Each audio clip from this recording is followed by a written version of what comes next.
Welcome to VNR news. Mamnoor airport వద్ద Congress BJP శ్రేణుల మధ్య ఘర్షణ నెలకొంది. వరంగల్ మామనూరు ఎయిర్పోర్ట్ కి కేంద్రం గ్రీన్ సిగ్నల్ ఇవ్వడంతో మామనూరు వద్ద బీజేపీ శ్రేణులు మోడీకి పూలాభిషేకం చేసి సంబరాలు జరుపుతుండగా కాంగ్రెస్ ప్రభుత్వం వల్లనే ఎయిర్పోర్ట్ శాంక్షన్ అయిందంటూ బీజేపీకి పోటీగా నినాదాలతో హోరెత్తించారు. దీంతో ఇరు పార్టీల మధ్య ఘర్షణ వాతావరణం నెలకొంది.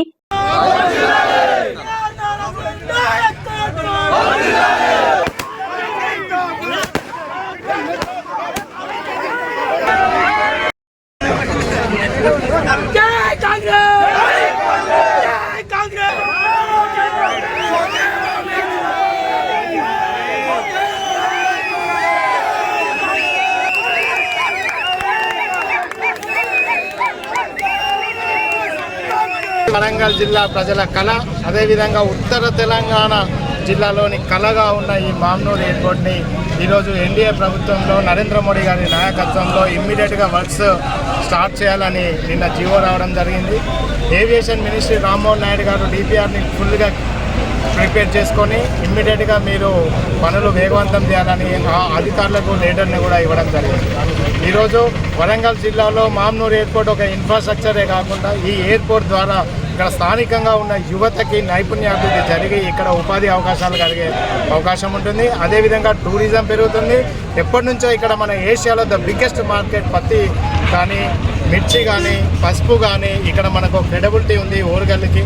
ఆ పంటల యొక్క రేటు రైతులకు సరైన ధర రావడానికి కూడా ఈ ఎయిర్పోర్ట్ దోహదపడుతుంది. వ్యాపార అభివృద్ధికి దోహదపడుతుంది. ఎప్పటి నుంచో మన వస్త్ర వ్యాపారులు ఈ బట్టల బజార్లో మనకు అనేక మంది ఇక్కడ నుంచి ముంబైకి, ఢిల్లీకి, పూణేకి, బెంగళూరుకి ట్రావెల్ చేస్తుంటారు. వాళ్ళందరూ కూడా అక్కడ నుంచి ఇండస్ట్రియల్ ఎస్టేట్స్ ఇక్కడికి రావడానికి, ఇక్కడ ఉన్న వనరులను చూసుకోవడానికి ఎయిర్పోర్ట్ వ్యాపార అభివృద్ధికి కీలకంగా మారుతుంది. నరేంద్ర మోడీ గారు ఎయిర్ కనెక్టివిటీ, రీజనల్ కనెక్టివిటీ ఉన్నప్పుడే ఏ ప్రాంతమైన ఆర్థిక అభివృద్ధి జరుగుతుంది అనే ఒక దృఢ సంకల్పంతో ఈరోజు ఎన్డీఏ ప్రభుత్వం నడుస్తుంది. దానిలో భాగంగానే 2014కి ముందు ఈ భారతదేశంలో కేవలం 70 ఎయిర్పోర్ట్లు మాత్రమే ఉండేది. కానీ వారి పరిపాలన 10 సంవత్సరాల్లో వాటి సంఖ్య 140 పైగా జరిగింది.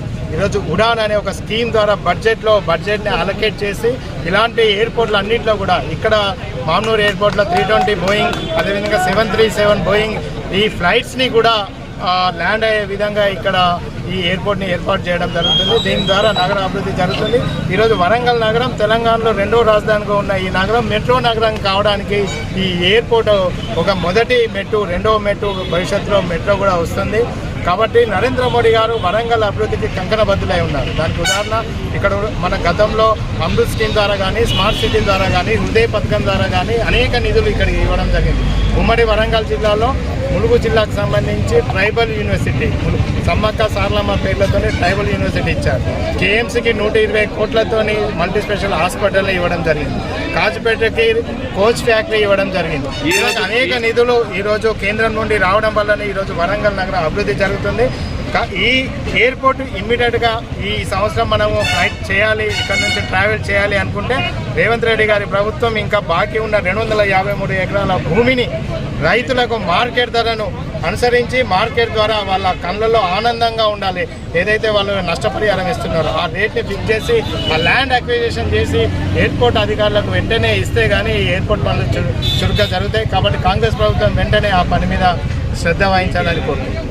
ప్రభుత్వం ఏర్పడిన సందర్భంలో రేవంత్ అన్న ప్రత్యేక దృష్టి పెట్టి జిఎంఆర్ వాళ్ళతో మాట్లాడి 150 కిలోమీటర్ల మైల్ రాయిని దాని గురించి జిఎంఆర్ తో చొరవ తీసుకొని దాన్ని మాట్లాడి కేంద్ర ప్రభుత్వంతో మాట్లాడి ఎంపీలంతా కడియం కావ్య గారు, ఇక్కడి ప్రాంత ఎమ్మెల్యేలు, ఈ ప్రాంత మినిస్టర్లు అందరూ కలిసి వరంగల్ జిల్లాకు టెక్స్టైల్ పార్కు ఉంది, ఐటీ పార్కులు ఉన్నాయి.